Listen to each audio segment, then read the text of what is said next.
Hi hello welcome to my channel. తెలంగాణలో రైతు రుణమాఫీ గురించి అయితే రైతులు ఎంతో కాలంగా ఎదురు చూస్తూ ఉన్నారు. అలాగే కాపు కూడా మొదలైంది. రైతులు రుణాలు తీసుకోవాలి అంటే పాత రుణాలను రెన్యువల్ చేయాలి అని అయితే బ్యాంకర్లు చెప్తూ ఉన్నారు.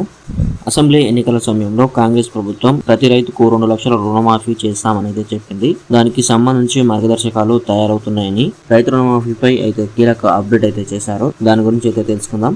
రైతులకు రుణమాఫీ చేసే దిశగా ప్రభుత్వం కసరత్తు చేస్తున్న వేళ మంత్రి పొంగులేటి శ్రీనివాస్ రెడ్డి కీలక ప్రకటన అయితే చేశారు. మంగళవారం సచివాలయంలో మీడియాతో చిట్చాట్ నిర్వహించిన ఆయన 2 రోజుల్లో 2 లక్షల రుణమాఫీపై మార్గదర్శకాలను విడుదల చేస్తామని అయితే తెలిపారు. 2 లక్షల లోపు ఉన్న పంట రుణాలన్నింటినీ ఆగస్టు 15 లోపు మాఫీ చేయాలని ప్రభుత్వం భావిస్తోందని, ఈ రుణాల మాఫీకి 2018 డిసెంబర్ 12 నుంచి 2023 డిసెంబర్ 9 వరకు కటాఫ్ తేదీగా ప్రభుత్వం నిర్ణయించిందని, రుణమాఫీ పథకం అమలు కోసం మొత్తం 31,000 కోట్లు అవసరమవుతాయని కేబినెట్ ప్రాథమికంగా అంచనా వేసింది.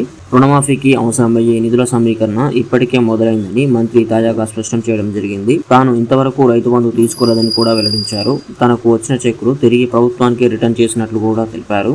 తెలంగాణ రైతాంగం ఆశగా ఎదురు చూస్తూ ఉన్న ఈ రైతు భరోసా స్కీమ్ పై మంత్రి పొంగులేటి కీలక వ్యాఖ్యలు కూడా చేశారు.